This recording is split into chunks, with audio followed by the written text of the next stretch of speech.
What kind of man willingly stepped into a world where a single mistake meant death? And why did so many believe they could survive what almost no recruit ever endured? The truth behind Brazuesi outlaw army, the feared Cangaceiros, begins long before a weapon was placed in a newcomer's hands. It began with a question whispered in the Caatinga wind.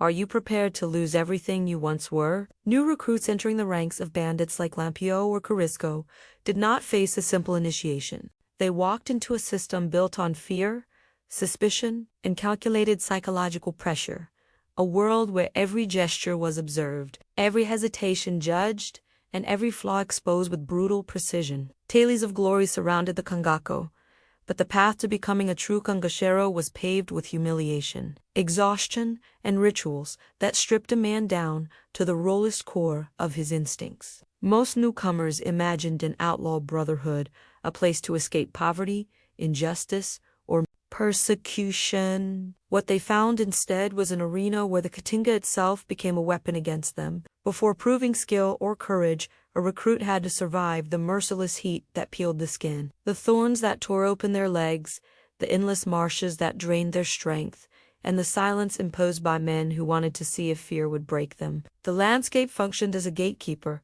testing endurance more ruthlessly than any human commander. By the time a recruit reached the camp, he was already weakened, thirsty, and stripped of the illusions he carried when he first sought entry. But the real ordeal began under the eyes of the outlaw leaders. Figures like Lampião were not merely commanders. They were analysts of human nature, reading tremors in the voice, scanning intentions behind every blink, and interpreting the slightest shift of posture as evidence of loyalty or betrayal. New recruits were questioned in circles, forced to recount their past, their enemies, their reasons for joining, and even the darkest secrets they hoped would never surface. These interrogations were not random. They were designed to unsettle, to expose cracks, to see how a man responded when cornered by authority that was willing to kill without hesitation. And there was something even more terrifying. Every recruit sensed it before anyone said a word. They were being compared to ghosts, to the countless, nameless men who had stood in the same place and failed. The camp carried an unspoken memory of those who could not walk the path. Some were buried in shallow graves, some were never found. Some were simply erased. That silent history weighed on every newcomer, creating an atmosphere where failure felt almost supernatural, as if the land itself judged who would live long enough to earn a cangaceiro's hat and leather gear. What you see is not just brutality. It is a system of transformation, a method that reshaped a man's identity through fear, hunger, and relentless scrutiny. And it raises a question that lingers long after the sun sets over the jagged horizon. How many of these recruits understood that surviving the trials was only the beginning, and not the escape they imagined? Have you ever wondered what drives someone to cross a line from which there is no return? Or what hidden force inside a person awakens when pushed beyond sanity? If this strikes something in you, share your thoughts in the comments. Leave a like if this story is challenging what you thought you knew, and check if you are subscribed so you do not miss the layers we are about to uncover next. As the journey through this outlaw world only grows darker from here. The moment a recruit survived that first psychological blow, he entered a second stage, far more revealing, because nothing exposed a man faster than the reason he chose the Cangaceiros in the first place. Some came driven by hunger so deep it felt like a curse carved into their bones. Others carried grudges that had grown sharper than any dagger, believing the outlaw army offered the justice the law denied them. Many fled from the police, from debts, from enemies, from mistakes that could not be undone. But regardless of the motive, every recruit learned quickly that the band did not accept stories at face value. They dissected each one. They measured it against what they already knew from travelers, spies, informants, and their own networks spread across the back. Truth mattered less than consistency, and inconsistency was treated as a threat. A newcomer's first days were spent in silence, observing the hierarchy without being told where it began or ended. Commands were not delivered with shouts. They were shaped by glances, by the way seasoned cangaceiros sat, held their rifles, sharpened their blades, or positioned themselves near the fire. Everything was a message. Everything was a lesson. Every movement reminded the recruit that he was an outsider in a world ruled by unwritten codes older than any of its members. If he misinterpreted a gesture, he risked provoking the wrong man. If he spoke at the wrong time, he risked revealing fear. Fear was never forgiven. It was merely stored, filed, and used later when his loyalty was tested. Even simple tasks became silent evaluations. Fetching water meant crossing territory filled with hidden thorns, jagged rocks, and the constant threat of patrols. Preparing hides or maintaining weapons tested whether the recruit respected the tools that kept a cangacero alive. Eating with the group meant accepting the hierarchy without complaint, accepting smaller portions, accepting the discomfort of knowing that any protest could be seen as entitlement. The recruit had to prove he understood the logic of survival in a place where weakness was dangerous, not because men were cruel, but because cruelty was the only constant that maintained order. But the harshest revelations came from the environment itself. The Caatinga was not just landscape, it was a living force that shaped the psychology of every outlaw who walked through it. The dry branches cracked underfoot with sounds that betrayed a man's position. The thorny vegetation clawed at his legs, marking him, reminding him that softness had no place in this world. The oppressive heat blurred the line between exhaustion and hallucination. Nights were colder than expected, filled with distant howls and the faint metallic click of weapons being checked by men who never truly slept. The recruit soon noticed that the veterans carried themselves differently, as if they had absorbed something from the land that he had not yet earned. It was this unspoken mixture of endurance, paranoia, and instinct that separated survivors from the forgotten. What unsettled recruits most was realizing that no one told them how long this stage lasted. There was no schedule, no defined ritual, no clear indication of when they would be considered part of the group. Days blurred into nights, and every dawn felt like a continuation of the same test. It created a constant tension, a sense of being watched by forces both human and relentless, until the recruit began to question whether he was being shaped for acceptance or slowly pushed toward breaking. That uncertainty was intentional, because only those who adapted to it could advance to the next trial, one that would expose even deeper fractures in a man's identity and force him to confront what he might become within Brazil's outlaw army. For many recruits, the moment they believed they were beginning to understand the rhythm of the camp was precisely when the harshest test struck without warning. Veterans knew that familiarity softened vigilance, and so the next trial arrived disguised as something simple, a journey. The new recruit was ordered to follow the group through a stretch of Caatinga that seemed ordinary at first glance. But what awaited him was not a march. It was a gauntlet, crafted by the land itself, a passage designed to strip away the last remnants of comfort and predictability.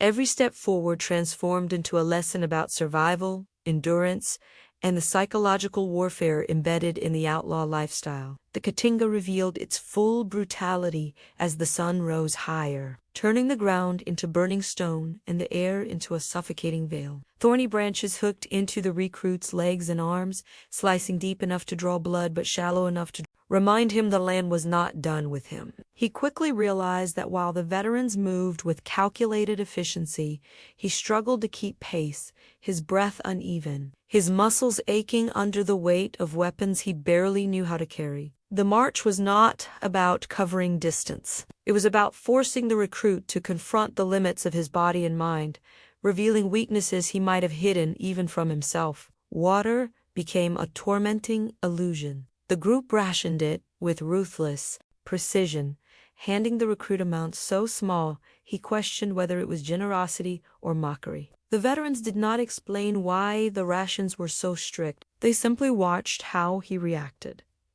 Did he complain? Did he hesitate? Did he appear resentful? In the cangaço, hydration was more than a resource. It was a psychological instrument. Watching a man deal with thirst revealed his true character far more effectively than any interrogation. A recruit who begged for water was considered unreliable. One who tried to steal it was condemned instantly. One who endured it silently without losing awareness earned a measure of respect. As daylight faded, the march shifted into a trial of fear. Shadows stretched across the barren landscape, and the temperature dropped sharply. Even experienced cangaceiros felt the shift, but they masked it beneath stoic expressions. The recruit, however, felt the vulnerability seeping into his bones. The noises of the night became amplified. Insects vibrating through dry branches, distant growls echoing across the metallic click of rifles being checked intermittently. The veterans intentionally drifted slightly ahead, forcing the recruit to walk at the edge of darkness, alone with thoughts that grew sharper than the blades they carried. It was during these hours that new recruits often broke, not because of pain, but because of silence. Silence revealed every fear a man tried to bury. Silence reminded him that the Katan was indifferent to whether he lived or died. And in that silence, the recruit understood something profound. The march was not about proving endurance to the veterans. It was about proving endurance to himself. Many failed here, collapsing onto the dry earth, unable to push forward. Those men never returned to camp. Their stories ended quietly, swallowed by the vastness of the back. By the time the group finally reached a resting point, the recruit's body was trembling, his throat raw, his clothes torn by thorns and sweat. Yet this exhaustion was only a prelude. The veterans observed him calmly, noting how he held his weapon, whether he scanned the surroundings instinctively or whether he allowed relief to cloud his awareness. Rest was never truly rest in the kingdom. It was another test layered within the first, and as the recruit attempted to steady himself, he sensed a shift in the atmosphere, an unspoken signal that the next phase was approaching, one that would place him face to face with the men who would decide his fate. When dawn finally crept across the Caatinga and light returned to the jagged horizon, the recruit sensed that the march had been only a prelude to something far more decisive. Veterans gathered in a semicircle,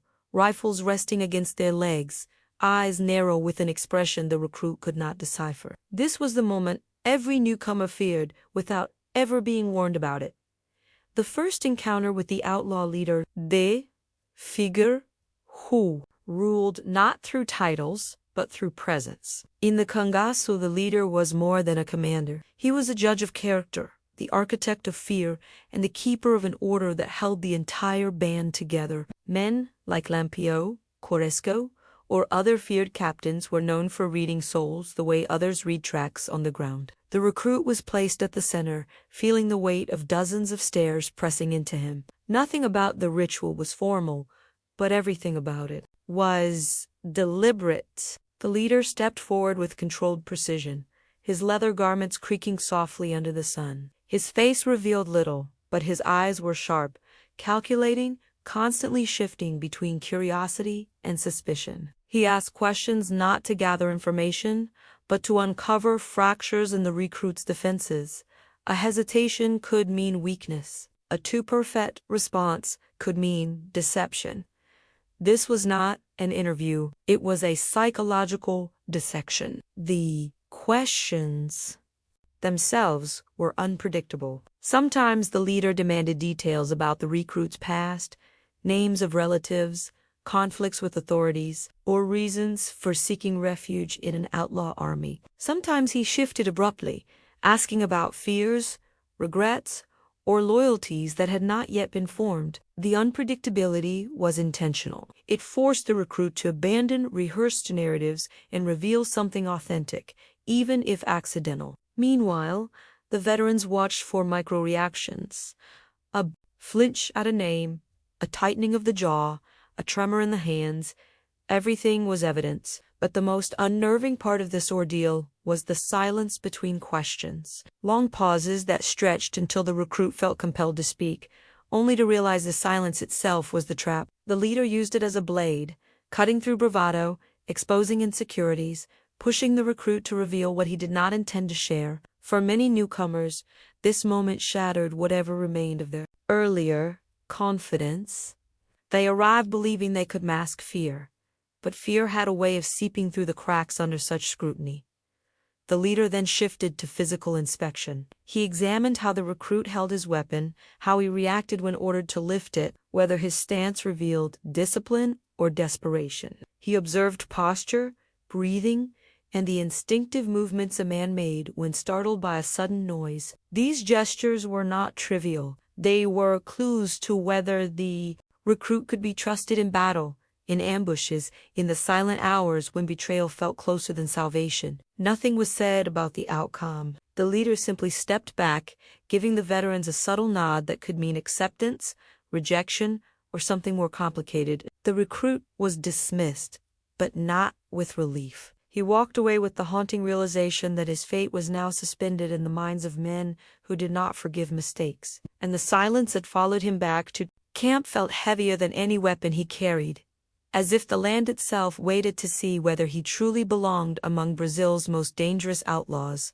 If any part of this moment struck you or sparked a thought, share it in the comments and let me know what perspective it opened for you, as every detail of this ritual reveals something deeper about the world we are uncovering. The recruit barely had time to recover from the leader's interrogation before the next stage descended upon him with merciless precision. Acceptance into the group was never announced. It was implied through the expectation that he would endure whatever came next, and what followed was designed to crush men who relied on strength alone. Because the trials of the cangaceiros favored not the strongest bodies, but the ones that refused to break under relentless attrition. The veterans woke him before sunrise, pushing him into another march without explanation, the rhythm faster and more punishing than before.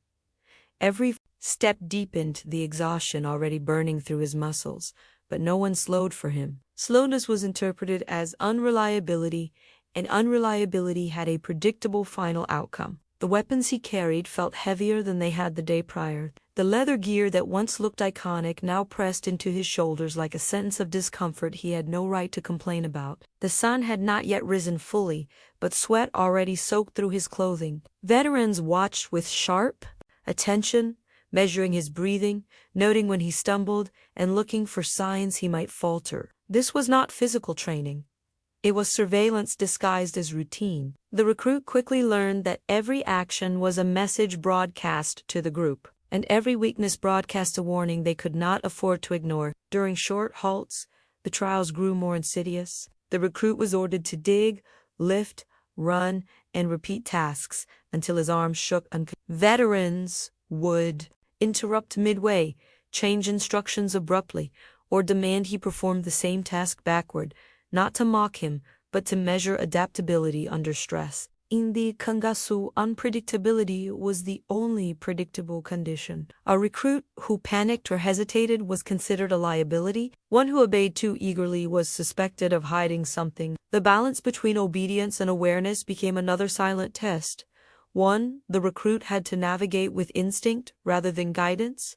Hunger sharpened the torment. Meals were intentionally reduced, sometimes withheld entirely, forcing the recruit to function on a body that had already been pushed beyond its limits. This deprivation was more than a tactic. It was a reflection of the realities the group faced daily. If a man could not operate effectively under hunger during training, he would not survive real confrontations with police patrols or rival bands. Veterans observed whether the recruit attempted to conserve his energy, whether he grew irritable, or whether desperation clouded his judgment. Hunger revealed truths that even interrogations failed to uncover. The psychological pressure reached its peak when the veterans began simulating threats, sudden shoots, unexpected blows to test reflexes, or staged moments where the recruit believed an ambush was imminent. These situations exposed whether he would freeze, fight blindly, or respond with clarity. Such reactions were not forgotten. They were stored,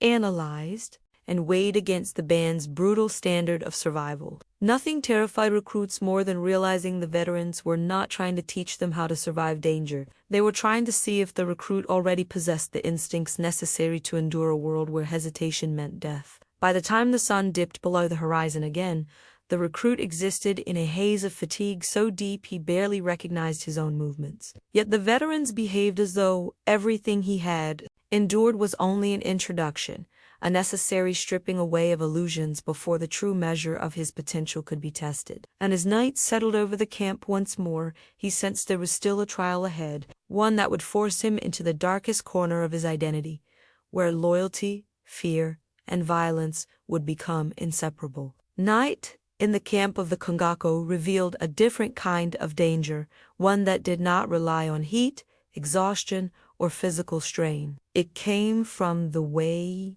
Silence stretched between the men, from the glances exchanged without words, from the realization that trust was the rarest resource in Brazil as the outlaw army. A recruit who survived physical trials still had to face the invisible tests, the ones designed to expose whether he could be loyal to men who expected devotion without ever promising safety. This stage was not written, spoken, or formally acknowledged, yet every recruit felt it tightening around him like a noose. The veterans watched him, constantly, but not with hostility. Their expressions carried something colder, assessment. They wanted to see how he behaved when he thought no one was looking. Did he sit near the fire or linger in the shadows? Did he guard his weapon or leave it resting carelessly? Did he sleep deeply, revealing a dangerous lack of awareness? Or did he wake at the slightest noise, showing the instincts necessary for survival? These observations were silent, but they shaped the band's judgment more than any demonstration of strength. A man could be brave and still be dangerous to the group. Cowardice was deadly, but unpredictability was worse. Then came the moments engineered to test loyalty before the recruit even understood he was being evaluated. A veteran might sit beside him and speak casually about the leader, hinting at frustration, questioning an order, or suggesting that the band had grown weak. These were traps set with deliberate precision. A recruit who agreed to Isley was marked as a potential traitor. One who defended the leader too eagerly was seen as trying to impress. The only safe response was silence, but even silence was interpreted according to who observed it. The recruit, unaware of which answer satisfied whom, lived suspended in uncertainty. Food played its part in the test. Not the deprivation itself, but the distribution. Veterans sometimes offered him extra portions to see if he accepted greedily or refused out of pride. They watched if he shared with others or kept everything for himself. In the harsh logic of the cangaceiros, generosity was not romanticized, it was measured. A man who shared too much risked appearing weak. One who refused to share risked appearing selfish. These contradictions revealed how the band shaped every action into a code of survival, where balance mattered more than virtue. There were also deliberately planted rumors drifting through the camp, whispers about a police patrol approaching, about a traitor spotted in a nearby town, or about another recruit who had been executed for disloyalty. None of these stories were confirmed. That was the point. They were crafted to pull reactions from the newcomer, to see if fear made him talk too much or too little. Fear loosened tongues, but it also tightened suspicion, and the veterans wanted to know which effect it had on him. Most recruits broke during this stage, not because of physical exhaustion, but because of the constant psychological tension. The cangaceiros thrived on a form of vigilance that devoured rest. A man could not pretend to be trustworthy. He could not mimic instinct or fabricate discipline. The veterans had lived long enough under the threat of betrayal to identify falsehood with brutal accuracy. The recruit eventually realized that the camp was not preparing him for battle. It was preparing him to exist in a permanent state of alertness. Loyalty in the outlaw army was not a declaration. It was a condition of survival. And as he lay awake under the indifferent sky, listening to distant rustling in the brush and the slow breaths of men who never truly slept, he sensed that the next trial would not be about endurance or judgment. It would be about darkness itself, about crossing a threshold that separated those who remained human from those who surrendered to the violent identity the cangaceiros demanded. The transition from silent tests of loyalty to acts of violence was not announced, and that was precisely why it shook every recruit who lived long enough to face it. Violence, in the world of the cangaceiros, was not simply a tool. It was a ritual, an identity, a threshold separating those who merely survived from those entrusted with the dark responsibilities of an outlaw soldier. A recruit could learn to endure hunger, navigate the caatinga, sharpen instincts, and obey commands without hesitation. But none of it mattered unless he proved his willingness to enter the brutal cycle that defined the band. This trial arrived quietly. Often at dusk, when the sun dipped low and the shadows thickened like a veil around the camp, veterans would call the recruit aside, their tone neither threatening nor reassuring. They led him to a space away from the others, a clearing or a dry riverbed, where the silence felt heavier. There, he encountered the task that had been waiting for him long before he joined the band: participation in an act that tested whether he could embrace the violence that held the cangaceiros together. Sometimes it was a hunt for an animal, but not a simple kill. The recruit had to corner it, bring it dough, and finish the job with a blade rather than a bullet. The veterans watched not the act itself, but the hesitation, the breathing, the look in his eyes before and after the strike. Other times, the test was darker. A captured informant, an enemy scout, or a thief accused of betraying the group would be brought forward. The veterans never forced the recruit to kill, but they placed him close enough to witness everything. If he looked away, if he stepped back, if he allowed fear to break his composure, the band read it as a mark against him. But if he watched, if he accepted the scene without flinching, if he absorbed the brutality with a cold clarity, then something shifted in the veterans' perception. They did not celebrate it, but they recognized it as a necessary step. The recruit's struggle was not simply about witnessing violence. It was about understanding its purpose. In ti cangaço. Violence was a language spoken with precision, a message to enemies, a warning to traitors, a bond within the group. Every act carried intention. The veterans wanted to know whether the recruit understood that intention, whether he could separate cruelty from necessity, and whether he could bear the psychological weight without collapsing. Many men discovered in these moments that their threshold was far lower than they imagined. Some broke into trembling silence. Others tried to mask their fear but failed under the veterans' sharp scrutiny. But those who endured began to transform. The recruit started walking differently, speaking less, listening more. He learned to anticipate danger not from noise, but from absence of noise. He noticed how veterans positioned themselves during conflict, how they controlled their breathing before firing, how they accepted the inevitability of violence without letting it consume them completely. This transformation was subtle but unmistakable.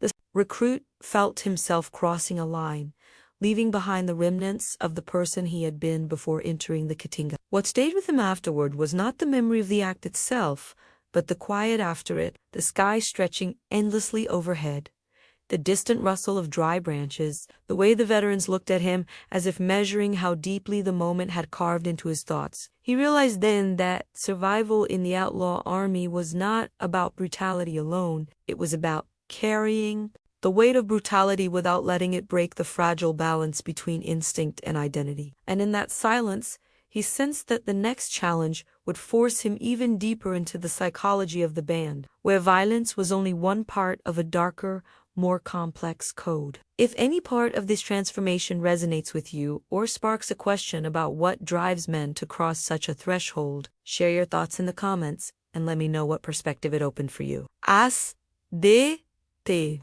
Recruit adapted to the violent rhythms of the band.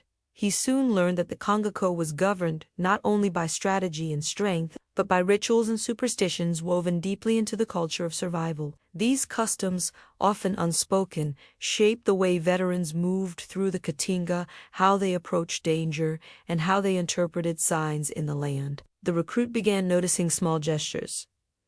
A veteran tapping the butt of his rifle twice before entering dense brush. Another tying a strip of leather around his wrist when the group prepared for an ambush. Others drawing faint symbols in the dirt before sleeping. None of these acts were explained, yet all were performed with the seriousness of commandments. The recruit realized that in a world where death lurked behind every decision, rituals served as anchors. Veterans believed certain stretches of the Caatinga carried spirits of those who had fallen, and these spirits could either curse or protect depending on how they were approached. Some avoided specific clusters of shrubs. Others insisted on walking in a particular formation when the moon was thin. The recruit, unsure whether these beliefs were rooted in fear or tradition, imitated them with quiet precision. To disrespect a ritual was to risk not only misfortune, but distrust from the group, and distrust was a far greater threat than the police or rival bandits. One of the most unsettling discoveries for the recruit came not from the rituals themselves, but from the punishments tied to breaking them. The band enforced its unwritten rules with an internal justice system that was both swift and brutal. A man who fell asleep during guard duty might be beaten,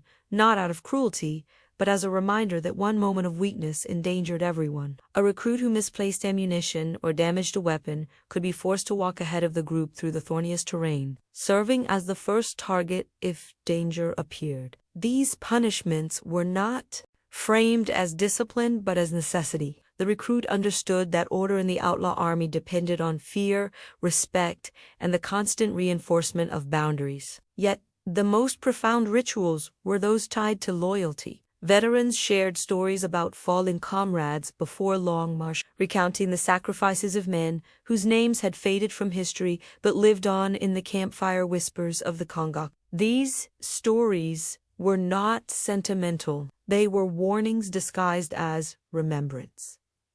Every tale carried a lesson about betrayal, hesitation, or courage, shaping the recruit's understanding of the invisible contract he had entered. Loyalty was not measured by words, but by actions under pressure, by the willingness to stand firm in the chaos of an ambush or retreat only when commanded. The recruit also became aware of the quiet hierarchies hidden beneath the surface.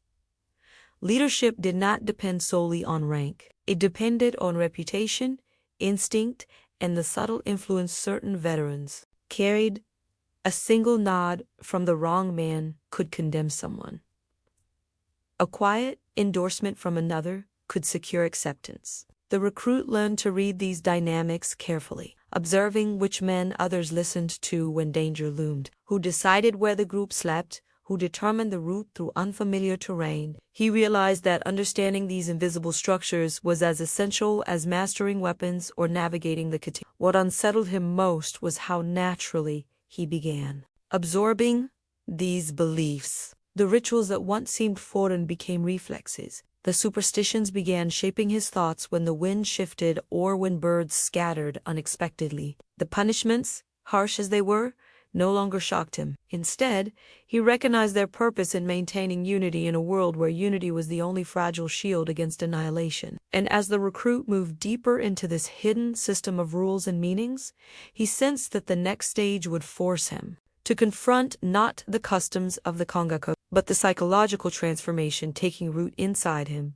a transformation that blurred the line between survival and identity. The deeper the recruit sank into the hidden logic of the Congo, the more he noticed a subtle shift within himself, a transformation so gradual that it might have gone unnoticed if not for the rare moments when he caught his reflection in a pool of still water or the polished surface of a blade. The face staring back was harder, the eyes more alert, the posture shaped not by confidence but by constant vigilance. This internal evolution was not celebrated by the veterans, but they recognized it instantly. A recruit who reached this stage had survived more than physical hardship. He had survived the slow unraveling of the person he once was. This transformation revealed itself most clearly during ambush preparations. While veterans mapped escape routes, adjusted their ammunition, and scanned the terrain, the recruit found himself anticipating danger with instincts that felt borrowed from the men around him. He noticed the movement of wind through the caatinga,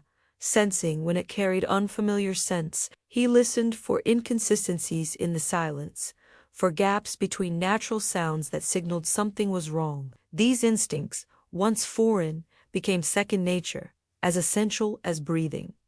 Yet the psychological costs grew heavier. The recruit began losing track of days, unable to separate memory from immediate experience. Sleep turned shallow, fragmented by dreams filled with flashes of violence, guilt, or distant voices calling his name. Hunger no longer bothered him the way it once had. Instead, he measured his strength by how long he could function without food. Fatigue changed from an obstacle to a companion. Even fear transformed, no longer an overwhelming force but a quiet presence sitting beside him, reminding him to stay alert. Veterans noticed when this shift occurred.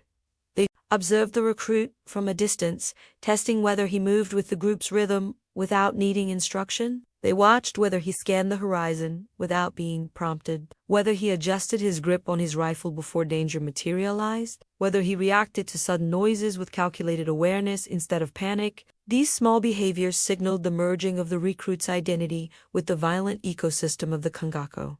He was no longer an outsider imitating survival. Hey, was becoming part of its instinctual machinery. Still, the transformation carried shadows. Moments of quiet reflection exposed the increasing distance between who he had been and who he was becoming. He found himself forgetting faces from his past, the sound of familiar voices, the weight of simpler worries. The outlaw life demanded the sacrifice of memory, replacing it with a heightened awareness of threat, loyalty, and immediate necessity. Even relationships within the band were shaped by this new identity. Camaraderie existed, but only in the thin space between shared danger and mutual dependence. Trust did not blossom. It hardened under pressure. The recruit also began understanding the emotional toll carried by the veterans. Their silence was not coldness, but a protective shell forged through years of loss. Many had buried friends in unmarked graves, watched comrades vanish into ambushes, or seen loyalty fractured by fear. Their stoicism was not born from indifference, but from the brutal realization that attachments weakened judgment. The recruit absorbed this philosophy, not because he wanted to, but because survival demanded it. What he did not yet fully grasp, though he felt it tightening within him, was that surviving the trials of the Cangaceiros was not simply a matter of endurance or skill. It required a metamorphosis that altered his moral compass, reshaped his reactions, and tethered his existence to a world where violence, loyalty, and fear wove together into a new definition of identity. And, as this transformation took hold, he sensed that one final stage remained, a trial that would determine whether he would stand as a full member of the outlaw army or disappear, like so many forgotten recruits before him. By the time a recruit reached the final stage of initiation, he was no longer merely enduring the trials of the Cangaceiros. He was navigating them with a sharpened instinct that mirrored the veterans around him. Yet survival alone did not guarantee acceptance. The final measure of a recruit's place within the outlaw army was not a dramatic ceremony or announcement. It emerged in the moments that wedged themselves between danger and silence, the liminal space where a man's true allegiance revealed itself. Often, this test came during an unexpected encounter on the trail, a distant figure approaching, a rustle in the brush, a signal from a scout that enemies were near. The veterans watched closely to see how the recruit positioned himself, whether he responded with hesitation or readiness, and whether he acted with the discipline expected of a man whose life now depended on the group. In cangaceiros, the final trial occurred during a real confrontation. A patrol might ambush the band, or a rival group might appear at the edge of the Caatinga, forcing split-second decisions. The recruit had no warning, no rehearsed instructions. His instincts, shaped through exhaustion and tension, guided him. Did he hold the line or panic? Did he follow the leader's movements with precision? Did he protect the flank or wander into danger? These behaviors were watched with a severity that surpassed all previous assessments. The Cangaceiros did not need heroes, only men who moved with the group's violent rhythm. Other times, the final test was internal. A veteran might intentionally provoke a disagreement, a moment of friction designed to reveal whether the recruit had mastered restraint. Words could be more dangerous than bullets in the fragile ecosystem of the Cangaceiros. A careless insult, a poorly timed challenge, or a defensive reaction could unravel the fragile trust needed to survive. The recruit learned that leadership did not rely on intimidation alone. It relied on harmony within chaos, a balance that only the most disciplined could maintain. When the final test was completed, there was no declaration of success. The recruit simply found himself treated differently. A veteran might hand him a piece of gear without comment. Another might include him in a tactical discussion. Someone might make space beside the fire without being asked. Acceptance arrived not as an announcement but as a shift in the air around him. He was no longer watched as an outsider but acknowledged as someone who had endured the transformation required to exist within the Cangaceiros. This quiet recognition carried more weight than any formal oath. Yet acceptance came with a cost. The recruit felt the burden of everything he had absorbed: the rituals, the violence, the discipline, the paranoia, the silence. He understood now that being part of Brazil's outlaw army meant carrying an identity forged through sacrifice, hardship, and a constant awareness of mortality. The desert-like expanse of the Caatinga had shaped him into someone capable of surviving what most men feared, but it had also taken pieces of him he could never recover. This was the truth behind the legends, the reality beneath the leather hats and embellished stories told generations later. The recruit's journey did not end with acceptance.